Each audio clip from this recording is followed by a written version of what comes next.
Après leur limonade et leur soda à l'orange, la brasserie des Cuves de Sassenage s'est lancée dans le cola. Créé au printemps dernier, ce cola n'a aucun ingrédient secret.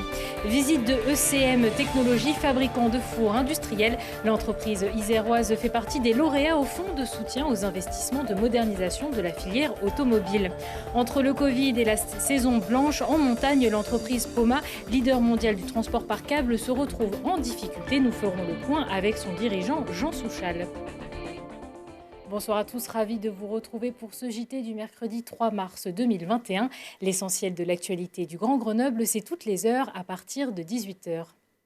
La brasserie des Cuves à Sassenage ne produit pas que des bières. Après avoir développé sa limonade et son soda à l'orange, la brasserie s'est lancée dans la confection d'un cola, une recette créée au printemps 2020 qui n'a aucun secret pour ses consommateurs. Dégustation avec Lina Badreddine. Il a la même couleur, mais pas le même goût. La même texture, mais pas les mêmes bulles. Fabriqué à Sassenage, à la brasserie des Cuves, ce cola est artisanal. Il s'appelle Sacré Bulle. Il contient la moitié du taux de sucre d'un Coca-Cola ou d'un Pepsi et est bien moins acide. Mais surtout, sa recette n'est pas un secret pour les consommateurs. Il y a du gaz, de l'eau, bien évidemment, du sucre, du caramel et du citron. Pour la brasserie des Cuves de Sassenage, spécialisée dans la fabrication de bières artisanales, l'objectif avec ce produit n'est pas nécessairement de concurrencer les grandes firmes internationales. On est là pour proposer une alternative et chaque consommateur, on propose d'avoir le choix dans le frigo. On ne veut pas pousser les colas, non. Il peut être à côté du Sacré Bulle Cola, il peut y avoir du Coca, il peut y avoir de la Heineken et de la Blonde de Sassenage. Ce qui compte, c'est surtout ce que veulent les clients et ce qui leur fait plaisir au moment où ils vont le boire en fait. Et pour prouver l'authenticité de son produit, nous avons défié son fabricant de le reconnaître parmi du Pepsi et du Coca-Cola. Je vois que la couleur est à peu près la même. Donc déjà, je me dis qu'on n'a pas trop mal travaillé en termes de couleur parce qu'on voulait, c'est peut-être le seul point qu'on voulait retrouver, c'était d'avoir une couleur un peu similaire au cola qu'on connaît industriel. On va commencer par goûter, hein. Je vais commencer par celui-là. Ah bah ça déjà, je sais que c'est pas nous, c'est clair et net.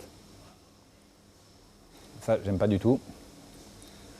Ça, je sais même ce que c'est, ça. Oh, c'est super sucré. Ça, c'est pas nous. Donc j'ai absolument aucun doute, ne serait-ce que par le taux de sucrage, c'est celui-là le nôtre. Ça, je dirais que c'est du Coca et ça, je dirais que c'est du Pepsi. C'est bien ça. En fait, vous avez deux taux de sucrage extrêmement élevés sur ces deux-là. Vous avez une bulle beaucoup plus forte. Et en plus, on a cet avantage, c'est que je ne l'avais jamais comparé parce que ça faisait longtemps que je n'avais pas vu, mais on a voulu travailler aussi notre produit pour qu'il fasse de la mousse comme une bière en fait. Défi relevé donc, en 2 mois et demi, l'entreprise a produit 7500 litres de Sacré Bulle Cola alors que le printemps et l'été ne sont pas encore arrivés. Et pour le coût de la bouteille de cola s'élève à 1,90 € et vous pouvez vous en procurer directement à la brasserie des Cuves à Sassenage ou dans certains hypermarchés. Dans le cadre du plan de relance, l'entreprise grenobloise ECM Technologies fait partie des lauréats des fonds de soutien aux investissements de modernisation de la filière automobile. Un fonds de soutien qui a pour but d'aider les entreprises à gagner en compétitivité. Visite avec Laurie Baillet. Lauréate du plan de relance de l'État, l'entreprise grenobloise ECM Technologies bénéficie d'une aide financière d'une centaine de milliers d'euros. Un coup de pouce donc pour la conception, la fabrication et la commercialisation de ces fours de cémentation basse pression, un procédé développé il y a plus de 20 ans essentiellement pour le secteur de l'automobile, mais qui se substitue désormais aux technologies existantes. La subvention va nous permettre de gagner du temps pour développer ce four, où on aurait eu moins de moyens pour le faire. Et aussi garder cet équipement chez nous pendant 3 ans pour pouvoir faire les tests des clients encore plus complets et pour pouvoir gagner des parts de marché plus rapidement. On va pouvoir délivrer des machines avec une sécurité bien supérieure à ce qui existe, une qualité de traitement thermique et aussi une empreinte carbone très faible. ECM travaille dans différents domaines industriels, l'énergie, l'électronique, le semi-conducteur, l'automobile. La société est implantée mondialement, mais sa sous-traitance est totalement française, voire même locale à 70%. Elle génère donc de l'emploi dans la région. Je suis venu aujourd'hui pour soutenir l'entreprise ECM Technologies qui va bénéficier d'une aide du plan France Relance sur l'appel à projet automobile. Ça va apporter la possibilité de créer une quinzaine d'emplois directs, donc c'est déjà quelque chose de très utile pour le bassin grenoblois. Et puis par ailleurs d'avoir un impact écologique qui est meilleur puisque 80% de baisse des gaz à effet de serre vont être mobilisés sur ces fours à basse pression. ECM Technologies, l'entreprise à la centaine de millions d'euros de chiffre d'affaires, a breveté à la fois son procédé et ses fours à parois froides, ce qui en fait le leader mondial dans le domaine. Au total, 110 entreprises, dont ECM Technologies, ont pu bénéficier de ce fonds de soutien. Autre entreprise iséroise à rayonner à l'échelle internationale, c'est Poma, leader mondial du transport par câble. Bonsoir Jean Souchal. Bonsoir. Vous êtes le président du directoire de Poma. Alors pour commencer, est-ce que vous pouvez nous rappeler un petit peu la taille de Poma, ne serait-ce qu'en termes de sites, de salariés ou même de filiales? Alors, Poma, c'est une entreprise qui a plus de 80 ans, qui aujourd'hui représente à peu près 1300 collaborateurs tout autour du monde. Et on est à peu près 880 en France, alors qu'on fait 2/3 de notre chiffre d'affaires selon les années à l'export. On s'est souvent rencontré avec Laurent Pellissier, d'ailleurs d'ECM autour du monde, puisqu'on a un peu cette caractéristique des ETI françaises qui amenons de la valeur ajoutée en France alors qu'on travaille dans le monde entier. Donc Poma rayonne sur le monde du transport à câble. Et nous sommes fiers en tout cas d'être grenoblois, isérois et de la région et français. L'une de vos spécialités, ce sont les remontées mécaniques. J'imagine qu'avec une saison sans ski alpin, ça n'a pas dû être facile. Alors effectivement, je crois que personne n'avait imaginé ce qui allait se passer. On se retrouve au mois de mars, il y a 1 an maintenant, avec cette fermeture des stations et personne n'aurait imaginé qu'on allait faire une année blanche. Et moi, je voudrais tout d'abord saluer en tout cas la filière montagne, puisque finalement, c'est toute une filière qui aujourd'hui est impactée par ces décisions. On est quasiment 200 000 personnes à vivre dans notre région dans la filière amont des remontées mécaniques et Poma est un des gros acteurs. Alors effectivement, c'est pas simple. On a perdu une trentaine de % de chiffre d'affaires.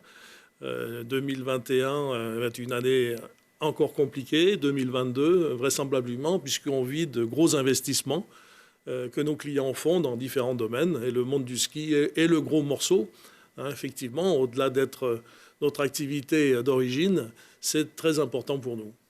Quelle est justement la part un petit peu des activités montagne au total de l'entreprise? La partie montagne, sur 2 aspects. Sur l'aspect des investissements d'appareils neufs, représente pratiquement 1/3 des investissements de l'activité donc de Poma. Et pour la partie service, c'est tout ce qui est l'aide à la maintenance, tout ce qui est la partie dépannage, tout ce qui est la partie aide à l'exploitation. C'est là aussi une vingtaine de % du chiffre d'affaires globalement. Donc un gros morceau, la neige, effectivement. Vous avez certaines filiales, notamment Sigma, qui se retrouvent un petit peu en difficulté au vu de cette saison blanche. Alors voilà, effectivement, on parlait tout à l'heure des investissements. Force est de constater que Sigma, qui fabrique les cabines pour le groupe et pour le monde entier, a des commandes qui sont quasiment du tiers de ce qu'elles étaient il y a 1 an. Et vous imaginez bien que quand on perd 2/3 de sa production, ça amène à certaines décisions difficiles. Oui. Alors, on le disait, vous êtes le leader mondial dans ces secteurs dont on vient de parler. Comment ça se passe aussi à l'étranger? Est-ce que, du coup, vous arrivez quand même à avoir une activité qui continue de tourner? Puisqu'on imagine qu'à l'étranger, il y a quand même les stations de ski qui continuent à avoir une activité normale. Alors, effectivement, quand on parle d'une pandémie, c'est une pandémie, c'est donc, comme le nom le dit, un problème qui est mondial. Simplement, ce n'est pas tout à fait synchrone. C'est vrai que l'Asie est repartie en termes d'investissement. Les États-Unis ont continué à avoir de belles activités. Pour nous, au niveau du monde européen, les choses n'ont pas été les mêmes selon les pays. L'Italie, la France en particulier, ont donc décrété la fermeture des remontées mécaniques, ce qui n'a pas été le cas en Suisse, ce qui n'est pas le cas en Autriche. Mais on sait aussi que tout le problème consiste à la circulation des gens, et comme c'est quand même européen, tout le monde aujourd'hui est impacté. Pour la France, qui nous concerne plus directement, j'ai vraiment une pensée, en tout cas pour les exploitants, qui pour certains vont faire 20 mois d'exercice sans aucune rentrée d'argent. Donc ce qui est un vrai sujet. Je pense que le gouvernement et la région en particulier et les départements sont en train de regarder comment dédommager finalement tout ça. On est très attentifs puisque nous, on vit d'investissement derrière. Et donc, il va bien falloir que toute cette filière soit prise en compte. Je pense que c'est en train de se mettre en place. Alors, vous le disiez, vous aviez des chantiers à travers le monde. Vous travaillez notamment sur des projets assez importants, comme ceux à Pékin pour les Jeux d'hiver 2022. Est-ce que là, les chantiers ont pu reprendre, comme vous le disiez, que ça avait un peu redémarré en Asie? Comment ça se passe? Oui, les choses continuent. Alors, les chantiers étaient déjà bien avancés, puisque les JO sont... pour tout bientôt, et normalement cette année aurait dû être celle des essais déjà de l'organisation des Jeux avec les appareils construits. Donc oui, ça a pris un peu de retard, c'est un peu compliqué. Mais bon, l'objectif c'est plutôt la suite, c'est plutôt les investissements sur les années qui viennent. Donc comme je disais, au niveau asiatique, en particulier la Chine a repris des investissements.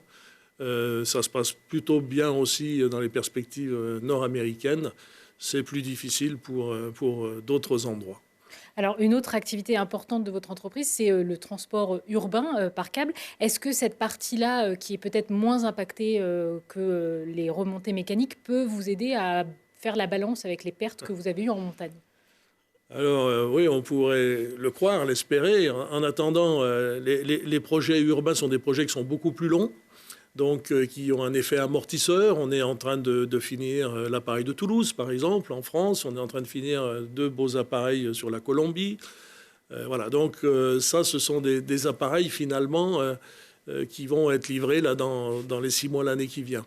On a un certain nombre d'appels d'offres qui sont en train d'arriver, mais comme je le disais, on est dans des temporalités qui sont différentes. Donc l'un ne compense pas l'autre.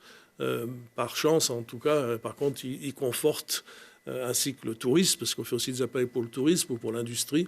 Donc, globalement, voilà, il faut tenir face à tous ces domaines. Alors justement, parmi les projets, il y a aussi le métro-câble sur la région grenobloise. C'est vous qui avez été choisi. Ça en est où un petit peu ce projet? J'imagine que ça a dû prendre du retard avec le contexte actuel. Alors, pas vraiment, puisque, donc, effectivement, on a été choisi, notamment avec Groupe 6, qui est aussi une société grenobloise, et GIS. Donc, ce qui était prévu et qui est en train de se passer en 2021, on est plutôt dans la partie des enquêtes et dans la partie finale de la mise en place du dossier. Les ordres de service travaux devant intervenir en 2022 pour une réalisation après. Donc, on est dans le timing. Voilà, à nous de gérer avec la métro en particulier toute cette année qui est une année importante pour la suite du projet. Eh bien, merci Jean Souchal. Je rappelle que vous êtes le président du directoire de POBA. Merci beaucoup. La montagne, il en sera également question jeudi à 21h avec le nouveau numéro d'Esprit Montagne, un numéro consacré aux stations qui font face à la crise en attendant de jours meilleurs. Parmi les invités, Franck Picard, illustre champion olympique, artisan du développement de la station savoyarde des Saisies avec sa famille, qui réédite son œuvre retraçant sa carrière. On clôture ce JT avec une page sport. On commence avec le GF38. Les Grenoblois réalisent une très bonne affaire au Havre, 2-0 pour les hommes de Philippe Inchberger, qui sont 4e au championnat de Ligue 2. Prochain match pour le GF38, samedi 13 mars. Grenoble recevra Pau au Stade des Alpes. Du côté des BDL, c'est plutôt la douche froide. Les brûleurs de loups se sont lourdement inclinés face à Gap mardi soir, 6-2 pour les Rapaces dans le cadre de la 16e journée de Ligue Magnus. Prochaine rencontre pour les brûleurs de loups, ce sera samedi face à Amiens. Une rencontre à suivre en direct sur l'antenne de Télé Grenoble samedi à 20h15. C'est la fin de ce JT. Merci à tous de nous avoir suivis. Prochain rendez-vous avec l'actu dans 1 heure et en replay sur télégrenoble.net. Je vous souhaite à tous une excellente soirée.